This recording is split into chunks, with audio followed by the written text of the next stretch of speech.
know Quentin Beckham. And we're going to go ahead and kind of take a dive into the housing market, usually what we do on Mondays. And so this is a little tickle out there. We're going to be going live here in a few minutes, and you'll see us in a little bit once, as we call him, God, Judah Whitcower, gives me the thumbs up that we're playing the promo. Look at that, huh? No Jerry Miller, but I tried. Thank you. Thank you, God. I appreciate that.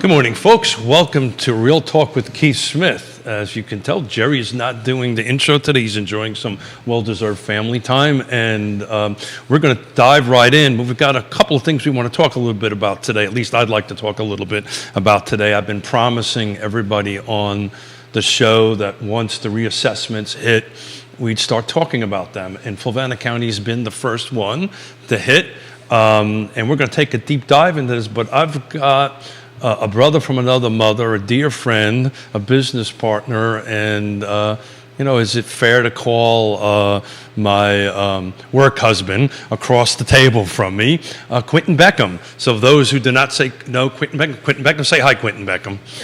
Good morning, everyone. Welcome to the Monday after Thanksgiving. That's right. So how was your Thanksgiving? It was really good. It was very full. There was a lot of traveling and visiting, and you visited the Smiths, didn't you? Multiple Thanksgiving gatherings that I got to pop into, and I really enjoyed that. You popped into the Smiths. How was that experience? I did. You have a very interesting family. You got to define interesting for us, please. Good people. It looked like they were having a very good time. We were having a good time. You caught us just about after so many bottles of wine and cocktails. We were just about loosened up. So I'm going to reach out to Judah. Judah, how was your Thanksgiving, and what did you do? I told you to be ready, please, sir, for the camera and the mic. I had a great Thanksgiving. Spent the time with my parents and some friends from church, and I learned a new way of cooking a turkey. Which would be what? You cut it up before you put it in the oven. Cut it up, salt it, put all the pieces in a pan in the fridge overnight, and start the carcass cooking on the stove in a big pot for the stock, and the next day you just gotta put a little sear on the skin of the turkey, put them in the oven right in a pan, so you don't have this giant turkey taking up the entire oven, and they came out great. Plus you can time, like the white meat doesn't need quite as long as the dark meat. Worked great, and we fried up 2 this year. Fried? Yeah. We love fried turkey. But my dear friend Quentin Beckham brought us something over for breakfast the next morning, which was out of this world. It was I can't even describe what it was. It was delicious, is what it was. So my friends call that cracked potatoes, but cracked potatoes. Yeah, basically you use potatoes as a medium to put all sorts of other good, tasty things in. Cracked potatoes. Yeah. Well, it worked because we ate through half the pan but we had a house full of people. So look, normally on Mondays I kind of start with week over week, and I just want to throw this out to the legend, the myth, the man, Quentin Beckham, and see what he thinks about the market. So I've been following a week over week, right? Been doing it for a couple of years, and every day I take a picture of our market monitor that I have on our Paragon, and I learned, Mr. Miller taught me this, that you actually can date and timestamp these things. iPhone does it for you. So interesting, last 7 days, so this is the car footprint on the end of it. 29 new homes came on the market, 42 went pending, and 44 sold. That being said, same week last year. Dates a little bit different. 10/18 to, excuse me, the last week ending yesterday would be tomorrow. Excuse me, tomorrow would be 62 units. So that's almost half, if not more than half, on new. Pending was 102. We're down to 42, so we're like considerably below that. And then sold was 103 versus 44. So basically the same 7 days, the same footprint is half of what it was last year.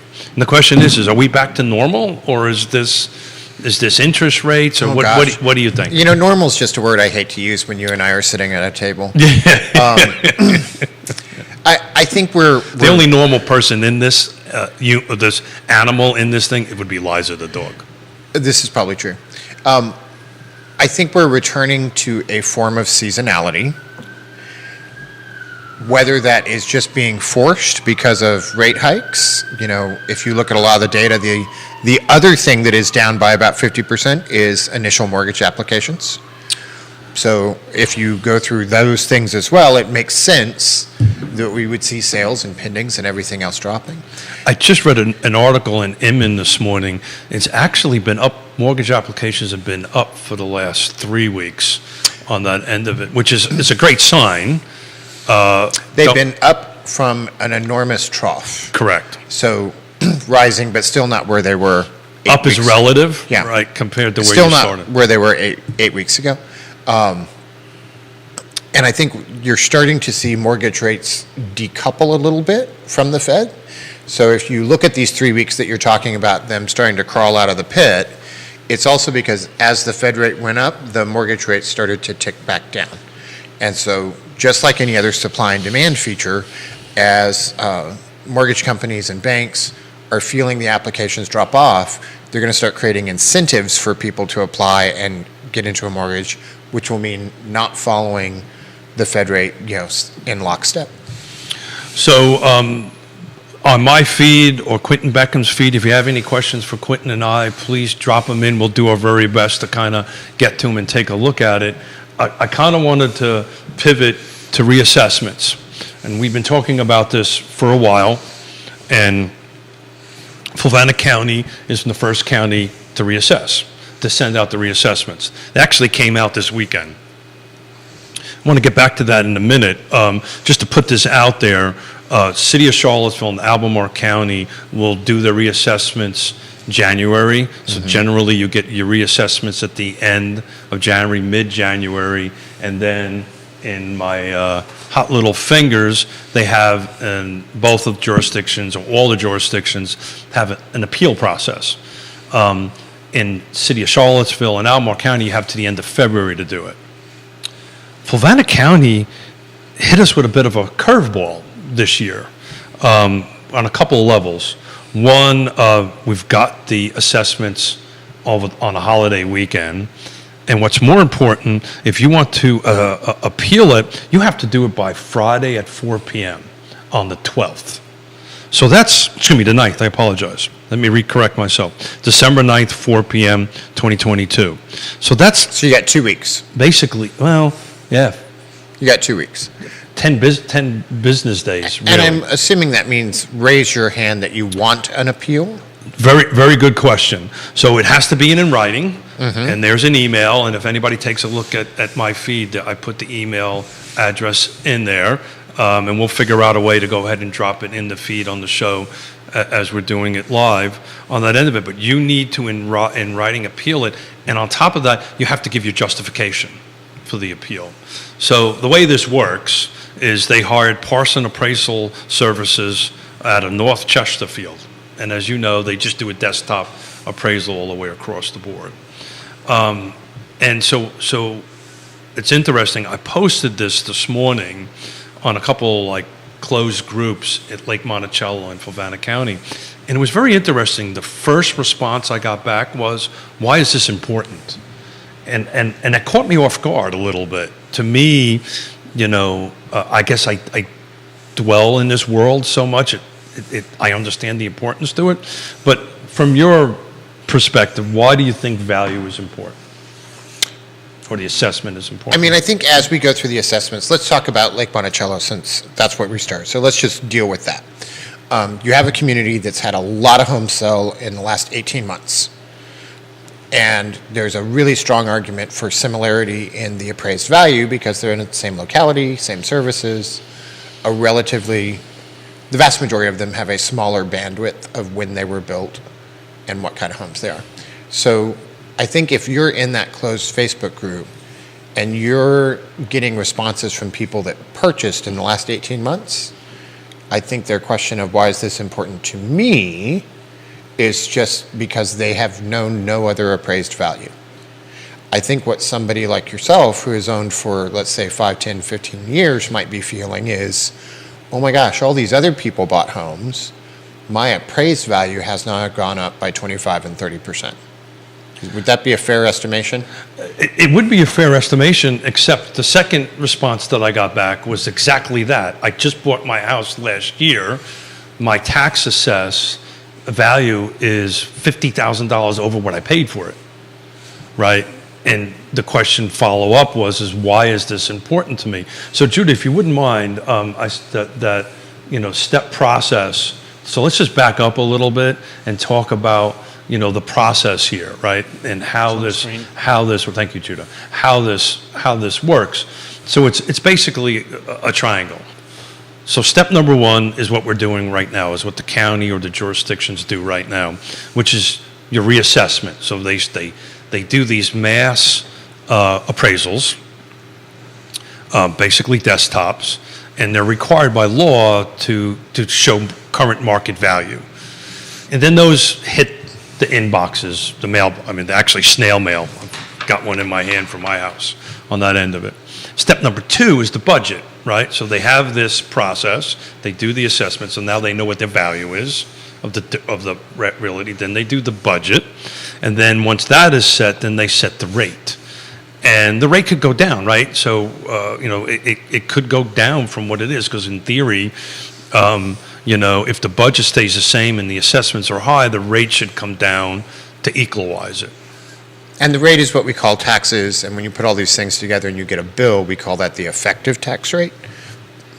And that's why that big dollar symbol is in the middle of the triangle. Yeah. That's why this is important. So your assessment is just one part of that triangle. You have to have the other two in order to establish what your value is, or how much money that you pay in taxes a year.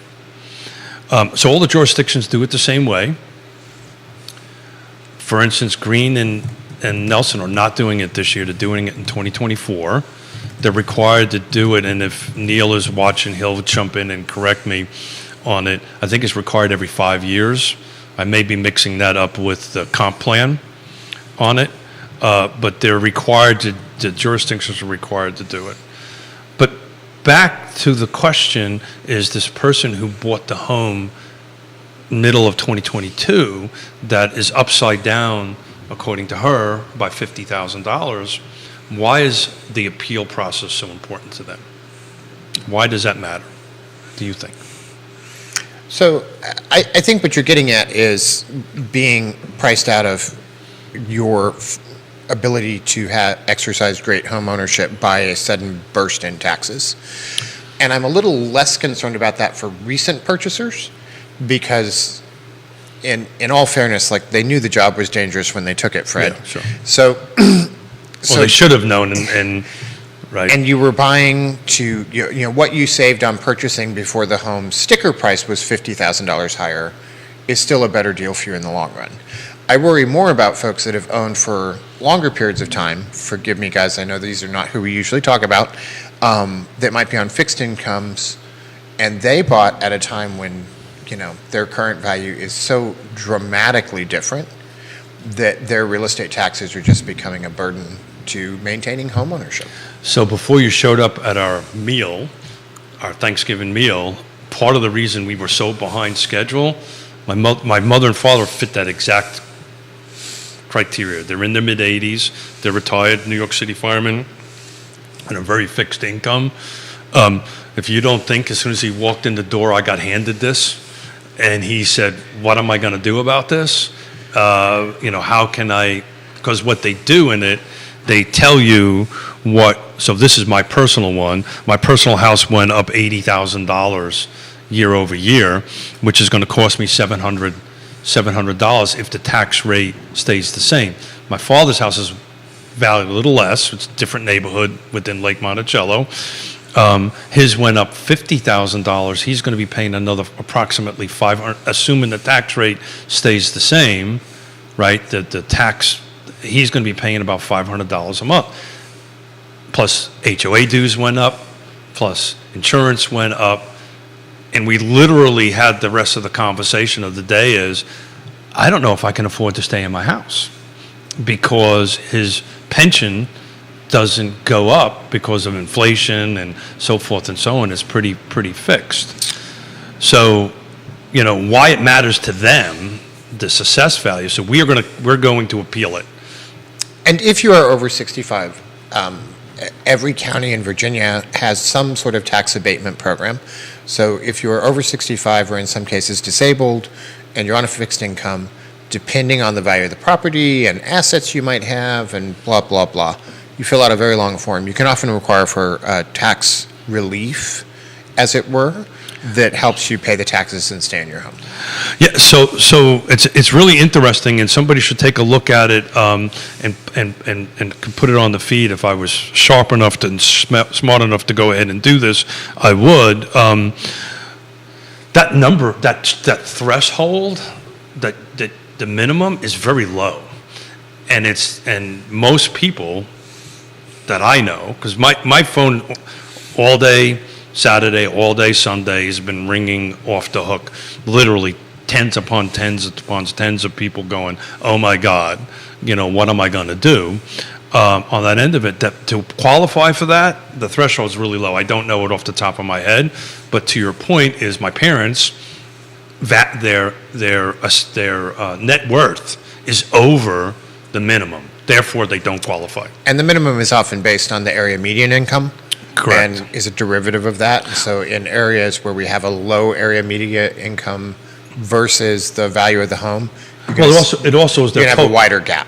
It's also their total assets too. This is correct. Right. Now, the other one that if you're a disabled vet and you're over 70%, it doesn't matter what your value is. You automatically get you get. I know this because I'm trying to get it myself. Don't smile about the disabled stuff.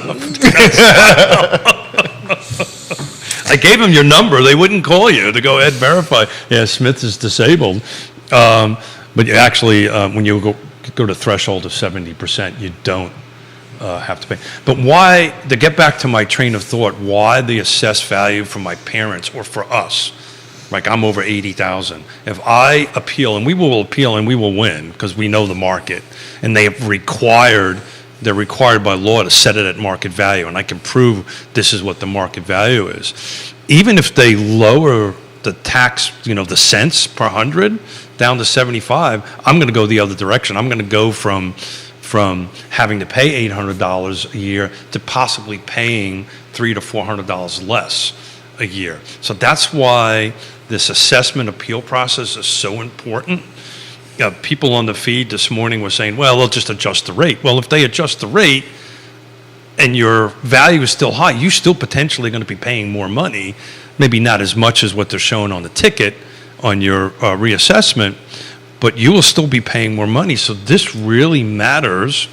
And the other thing that matters the most, and we'll keep on doing it and follow Neil Williamson at Free Enterprise Forum, the budget process and the rate process will start in earnest around February, March.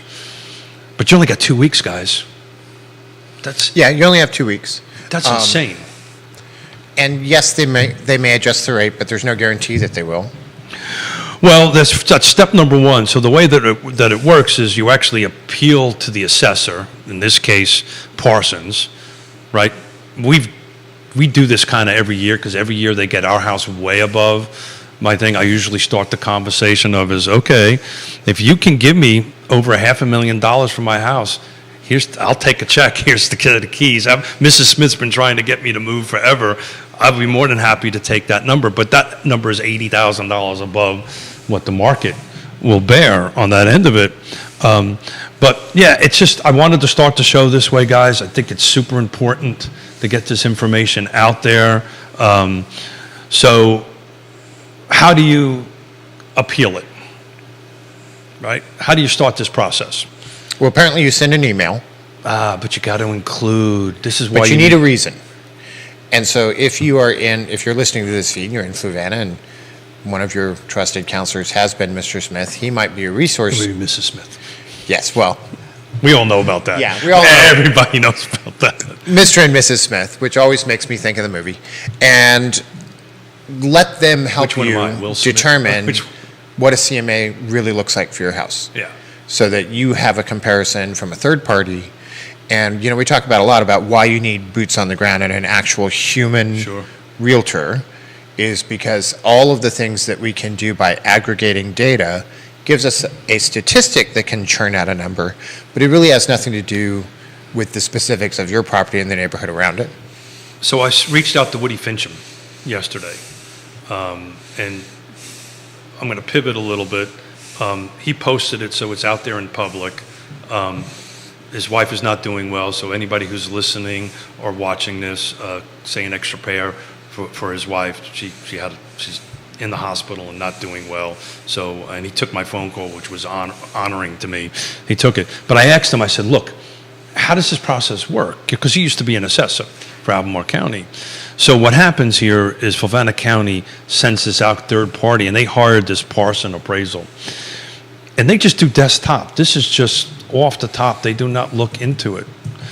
I want to go back a little bit, Quentin, to this person who bought the house that was $50,000 under the market. My advice to her, because she called me on the way in, is I said, look, if I was you, I would do a written contestant, and I would include my CD from the recent sale 5 months ago, 6 months ago. That's the market for 2022. It's not the market today. It's the market for the whole year. And see what happens. It's a step number one.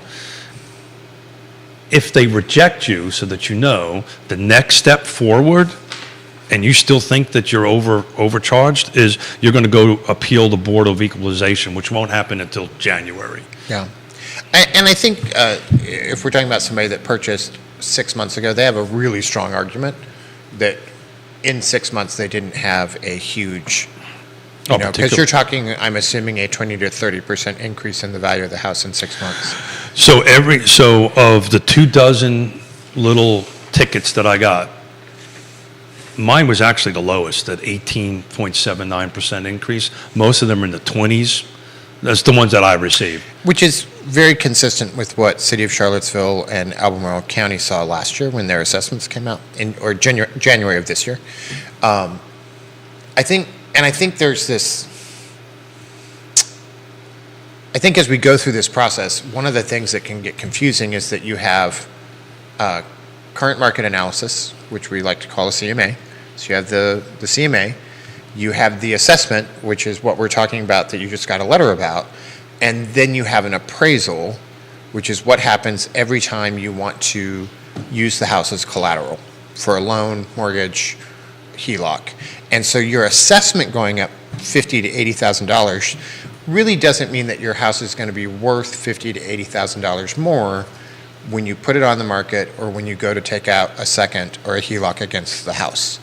And so I know there are a lot of people that sit back and think, in the 10 years I've owned this home, I've tripled my investment.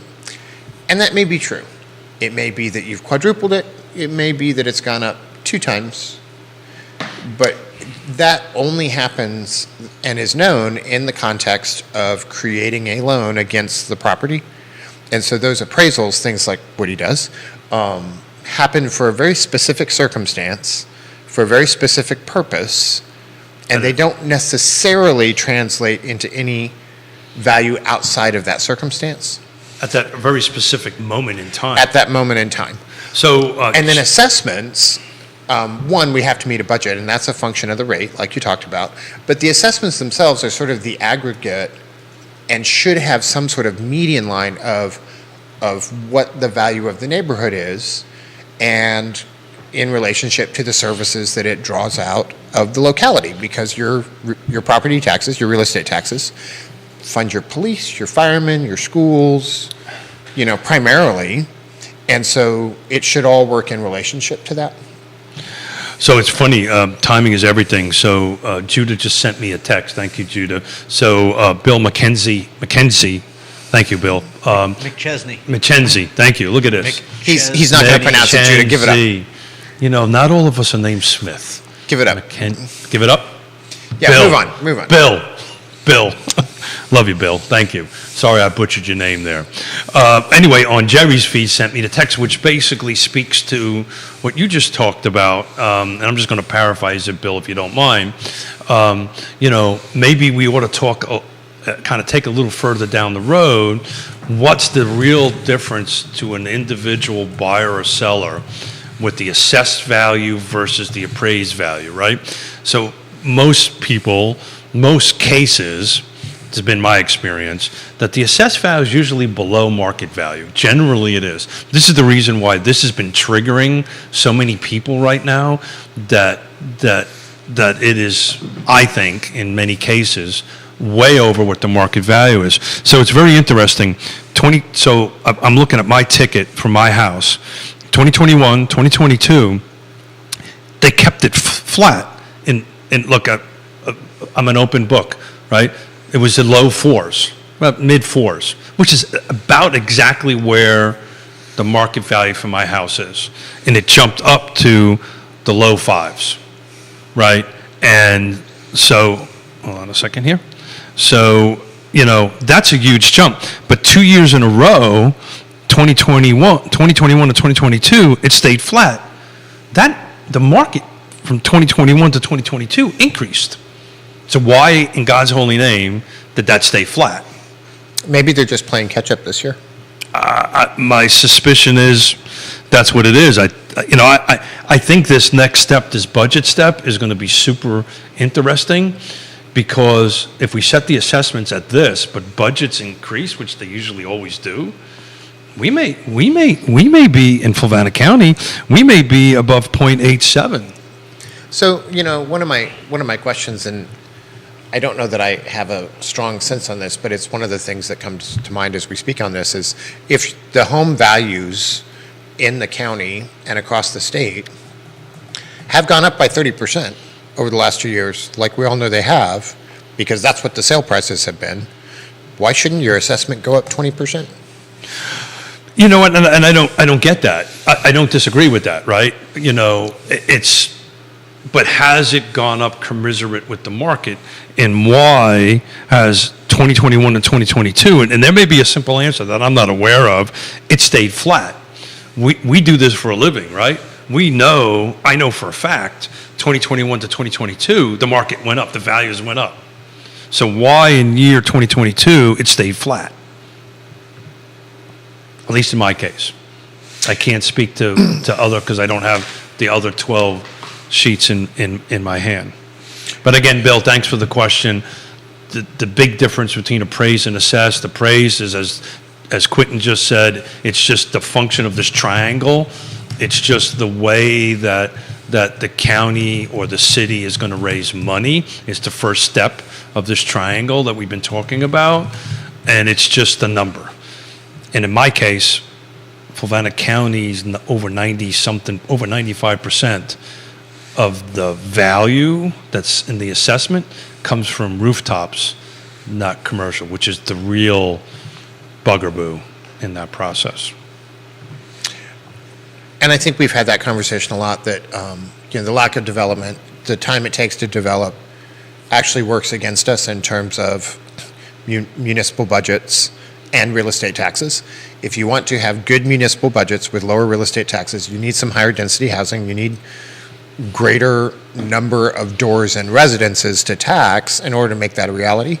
And I'm curious, as we move through time, if we do see the reduction in home values next year that we're expecting, which, depending on who you listen to, is somewhere in the 3 to 10% range by this time next year, what that will do with assessments. And in most of the last 10 years, it's not like you see assessments go down. You might see a pause where they stay the same, but the way assessments work, they don't generally go down. So it's interesting, as thank you, Judah's sending me comments from folks. So Neil Williamson, which I did not know, so I learned something today. Most, if not all, the assessments are audited. Curious how Fluvanna has fared in those audits. So my assumption, based on this comment, is that in order for this to go out, somebody must have audited it. And, you know, I could just tell you of the 12 that I looked at over the weekend, every single one of them were not 20% over the previous year. They may have been, 5 or 10%. There was an increase when I took the time and did the CMA for each individual property of those 12 properties that I did. And my suggestion, we provided a service to our community, and I said, look, this is the assessment today, the CMA today on your property. It can't hurt but send an email and say, I appeal this, and here's the data. And they, if they lower it, you're ahead of the game, because you'll just pay less cash. And I think, like many processes in our government, and in particular local government, decisions have to be made at an aggregate level, and we depend on local citizens to stand up and say, hey, that's not me. Yeah. That, you're wrong, and this is why. Because you do have to do they can't go visit every home in the county every year. That's the purpose of the appeal process. That's the purpose of doing it statistically, and then having an appeal process to tighten that up. But my issue, Quentin, with this is, why only 2 weeks? That is a super short timeline, particularly after the holiday, right? Most people have been, probably don't open up their mail until today. I got the people that opened up their mail on Friday. I think you have a valid point with the 2 weeks. Yeah, I mean, I don't, even 30 days is short notice to go ahead and do this.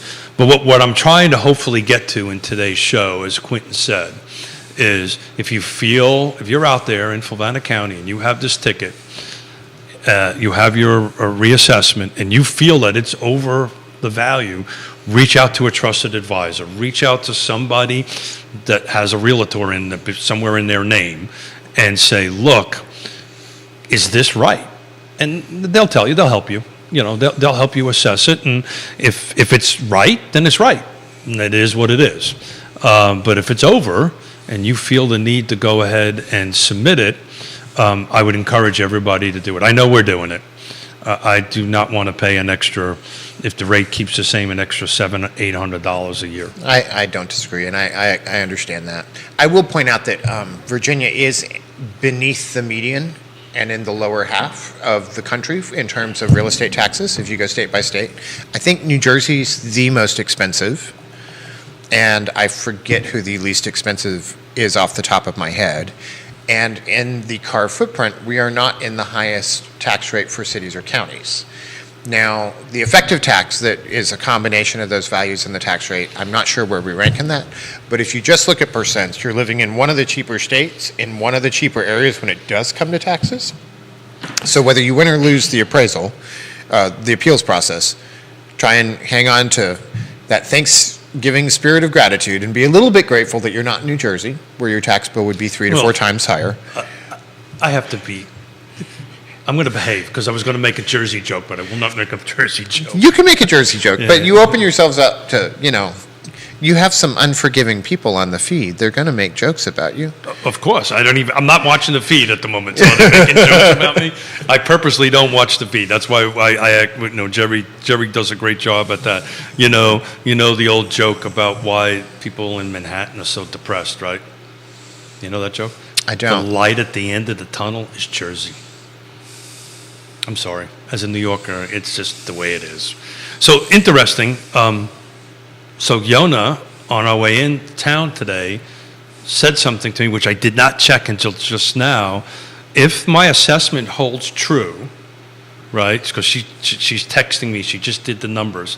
My house in Albemarle County, would the market value be what the tax assessed value is in Fluvanna right now? So if I pick my house up and go to Albemarle County, my my property be worth the low fives, market value of that. And it's interesting, if the tax rate holds the same and I can't get it to reduce, I will be paying more money than Albemarle County. Albemarle County's tax rate is 8.54, current tax rate. We're at 8.87.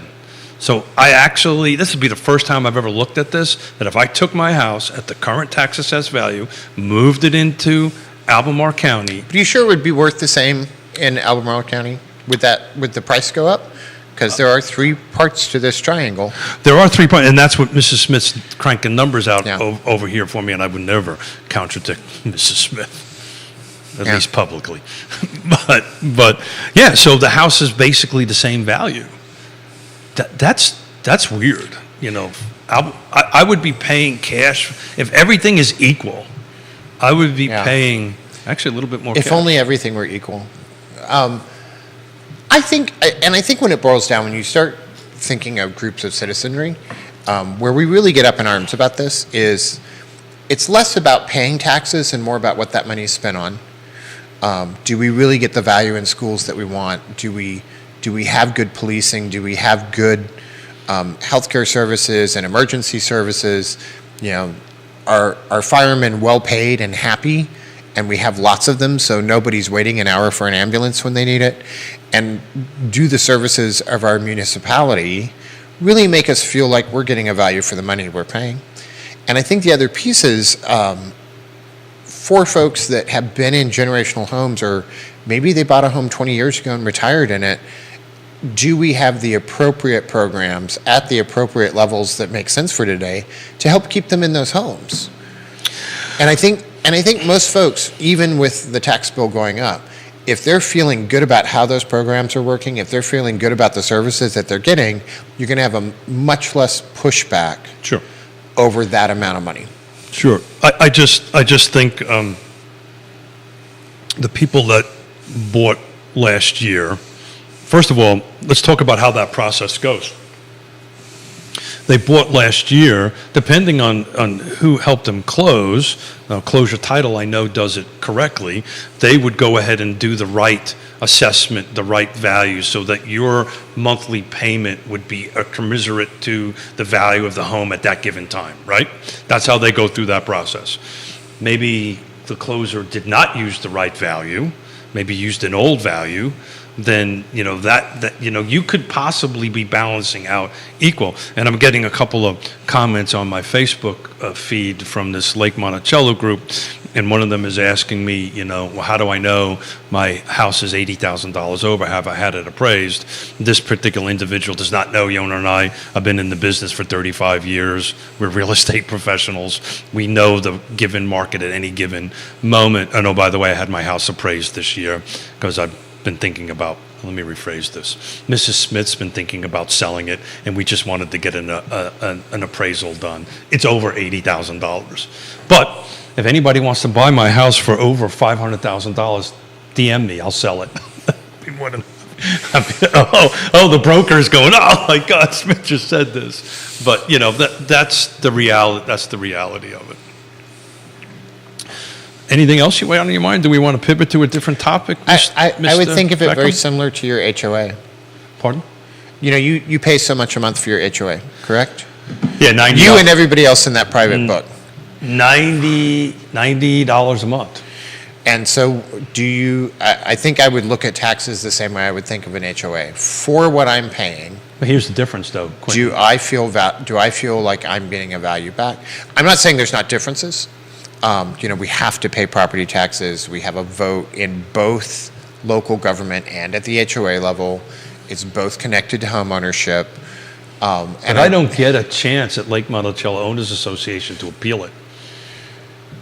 I literally That's don't. a whole different discussion for me, but I think there's a value statement in there. We talked about this last year too, and I think this is something that the county should think about. At the city level, when they were talking about raising taxes, we had a big discussion on how disparate the income levels were amongst the homeowners, and our fear that those at the bottom end would get pushed out of home ownership. Those homes get flipped foreclosed on, recycled, or otherwise move on in a way that is not equitable to the families that own them, and in some ways might gentrify and give us a more homogenous local community than what we're actually seeking to have. And I think that's a valid consideration for every municipality as they go through this, to make sure that they have the appropriate tax rates to meet a budget that provides quality and doesn't push out those folks that are in the bottom rungs. If you want to judge a municipality, see how they take care of the least amongst them. And I think that's true of most local government. So that was exactly the conversation at the Thanksgiving table before you showed up, right? Before you joined us, I should, better choice of words. My parents really are getting to the point that they can't afford to live in their house. Now, they're mid-80s or early 80s. I think I just got myself into trouble with my mom. And she watches the show and I get the phone call. I'm not in my mid-80s, so Mom is not in her mid-80s. Dad is. Mom just crossed into the 80 mark. Sorry, Mom, I love you. I apologize. I will buy you lunch. But they're now struggling, right? HOA's going up. As I said earlier, their insurances are going up. Now their taxes are going to, if they don't win their appeal, their taxes potentially will go up. And we're having this real, honest, open discussion about putting an apartment in my basement. You know, we can sell their house now. They can do very well with the home. I only will charge them a little bit of rent. I'm a nasty landlord. But we'll get Allied Property Management to manage it. Everything will be perfect. Yeah, well, you'll want, Suzanne will handle it. No problem. just in case there needs to be an eviction, you want a third party. I totally want Yeah. Suzanne to handle that. You know, hey, I'm sorry, this is Suzanne. But no, all kidding aside. And if you read through the NAR statistics that just came out, there's 170 some odd pages about the typical buyer-seller profile. This multi-generational family scenario is starting to build up. But you're 100% right. You know, where I refer to it as the missing middle. People use the term missing middle as more of a structural thing, you know, housing, the physical house, the physical resident. I was up at the Virginia Governor's Housing Conference a week or so ago before Thanksgiving, and I was actually talking about this, that you can't just do the missing middle of structures, right? You know, it's physical, you know, to define it is you have single family, detached, multifamily, and in the middle you have these different quads and, you know, duplexes and so forth and so on. The other side of the coin is you have to have it with the income level or who we're serving or who's taking occupancy in that end of it. And that is dropping off tremendously. My father, who's a retired New York City fireman, she says, Keith, where is the cop and fireman and the teacher who's making $30,000, $40,000 a year just coming? Where are they going to live? I said, I wish I had an answer for that, Pop. I don't have an answer for that. Particularly if you haven't had some sort of family or generational home where there's equity to roll forward. Yeah, where does the people who serve us the most, where do they live? And it's why we spend so much time, I know you do, spend so much time trying to help housing affordability and do this. Maybe I'm getting too much on my soapbox on this, but it matters in my opinion. And if you're listening or watching either today or in the future, you've got till December 9th, 4 p.m. to send it to Reassessment Appeal 2023 at FlavanaCounty.org. That's Reassessment Appeal, it's all one word, 2023 at FlavanaCounty.org. You need to send them an email that you're appealing it. You need to show them why you feel the home is overassessed. And that starts the process. If you send it in at 5 p.m. on Friday, you missed out on the opportunity. So please reach out to your trusted advisor, your trusted real estate professional, your trusted, let's see if Donna won't be mad at me today, realtor. Did I do good? No. I didn't. It's only 2 syllables. Damn. But much like names, we're just going to move on.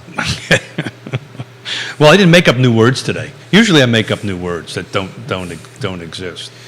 And I think, too, if I can quote Neil, if you're concerned about what the county, the city, whoever your local government is, about what they're doing with taxes and how they're spending money, there are seats open at the meetings where these decisions are made.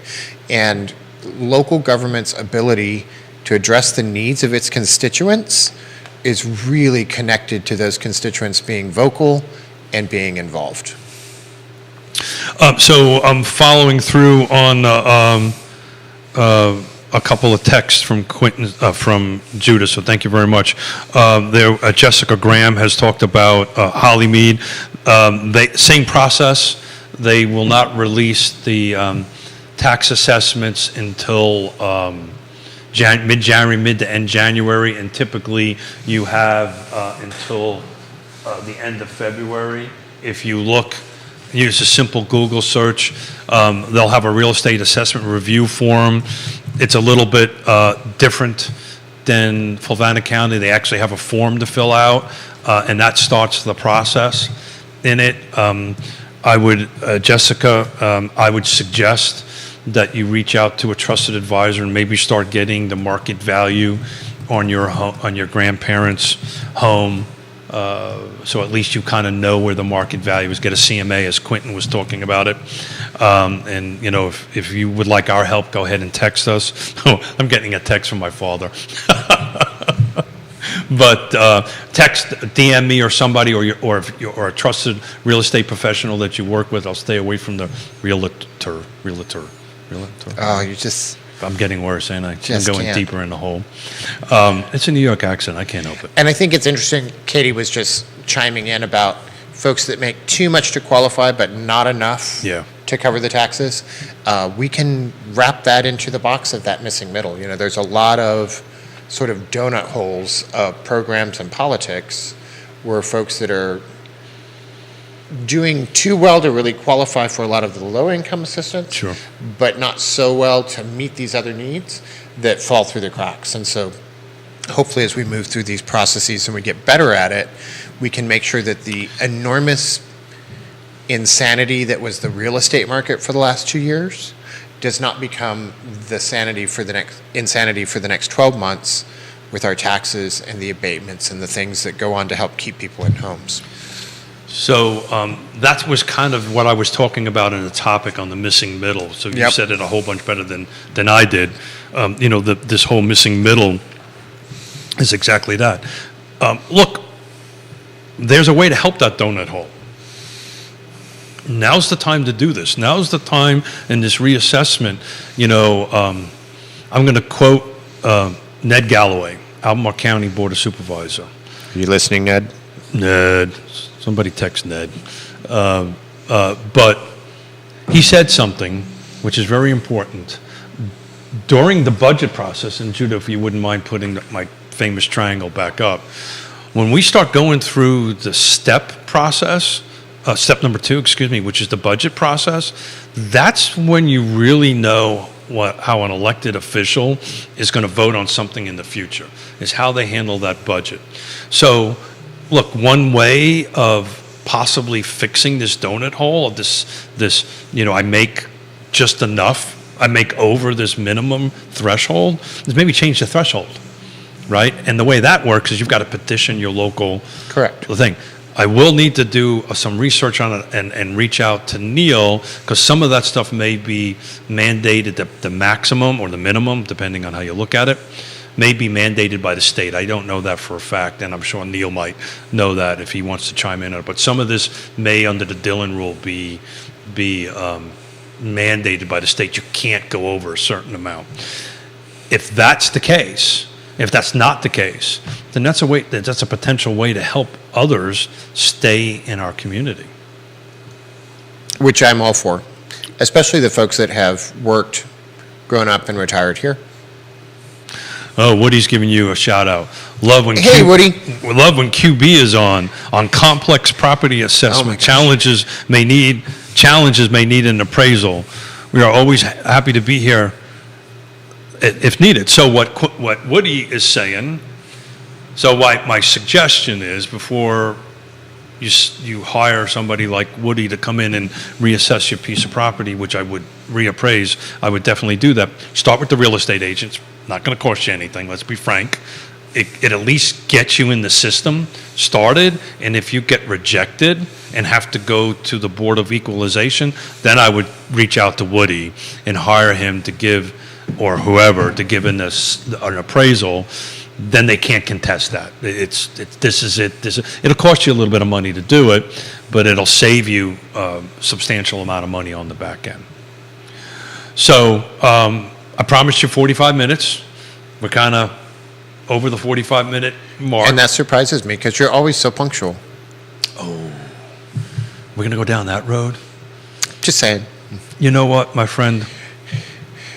I don't know what happened. When I was in the Marine Corps, I was always 15 minutes early. If I show up 15 minutes late now, that's a win. And I don't know where that all came from. Really, I just don't know where that all came from. Today I was on time. I walked in right at 10 o'clock. No? Maybe Sure. a little bit less. Maybe a little bit less on it. But I did have to get a cup of coffee and come in. So look, I just thank you. I love you with all my heart and soul. This was a last minute, can you come and sit and talk to me for 45 minutes?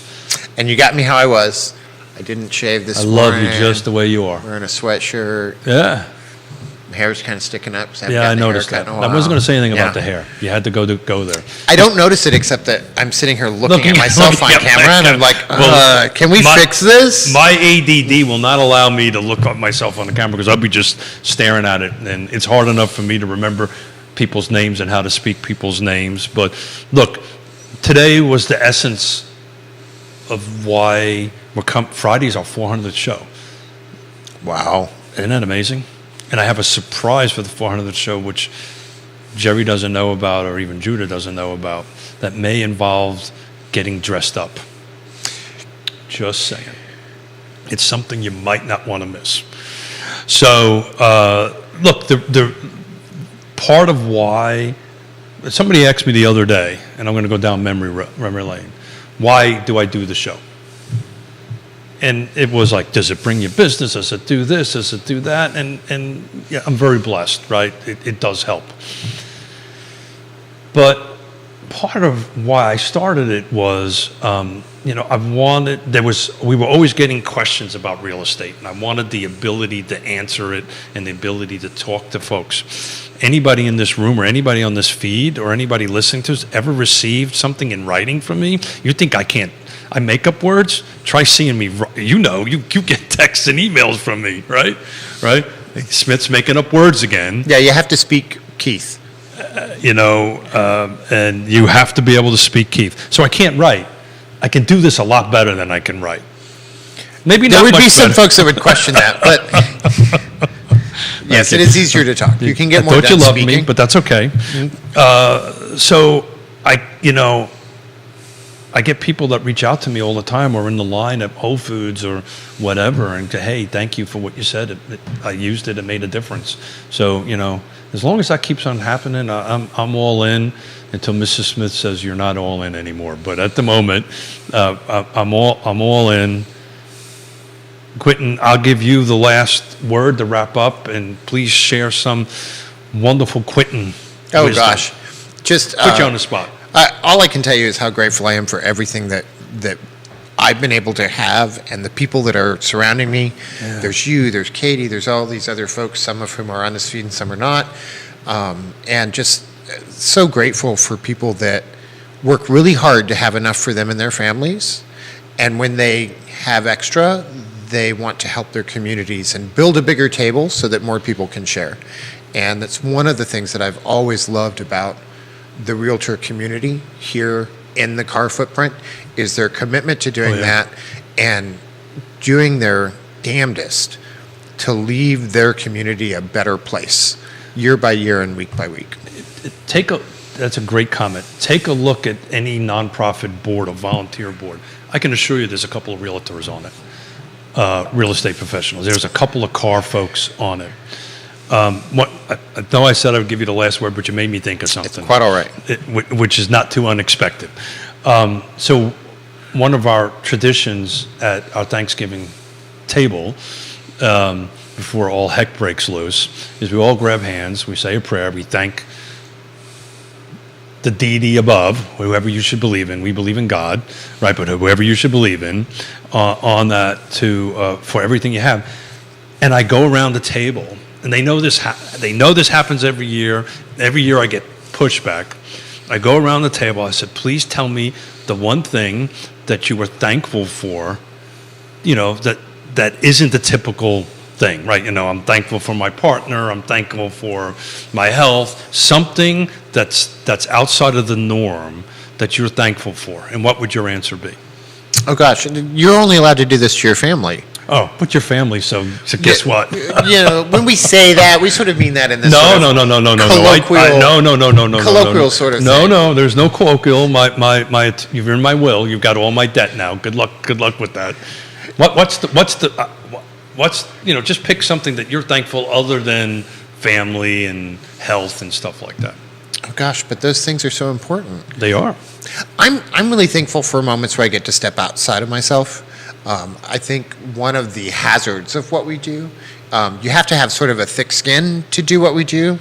The vast majority of our clients are lovely people, and then there's a handful of you all that are less than lovely.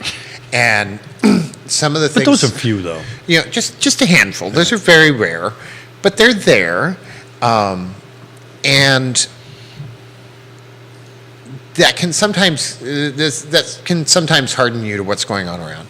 And so I'm really grateful for the moments that I get to step outside of myself. There you go. And sort of not be in the persona or the tornado or any of the other words you could use that can describe my life. And just be thankful for so many of the simple things I had that 15 years ago, there was no guarantee I would have them.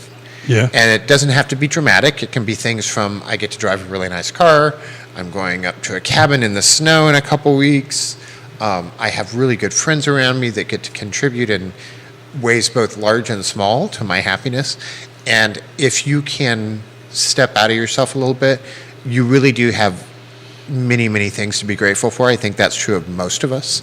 And there's something kind of miraculous about finding points of gratitude, because it can just change your perspective and help you not succumb to the dread that is the current news cycle in our country. God forbid, yeah.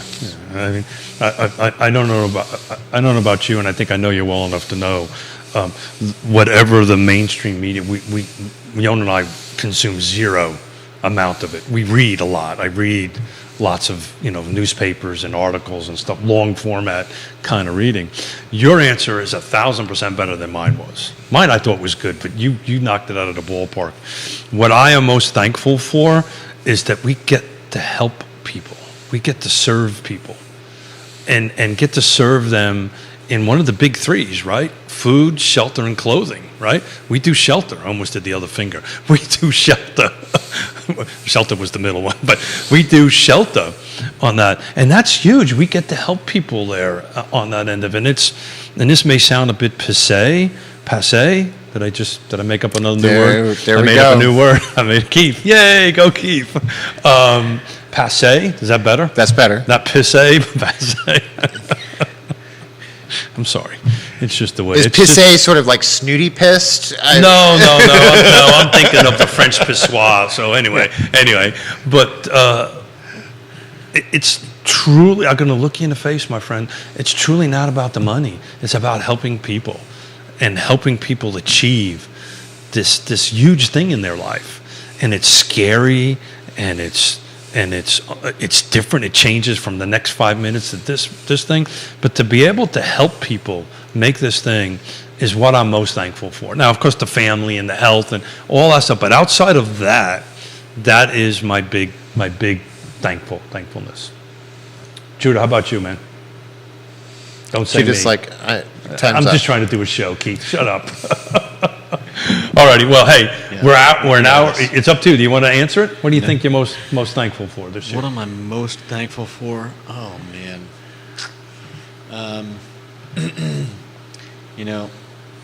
I'm just thankful that we've got this beautiful city to live in, and friends like Keith and Quentin, and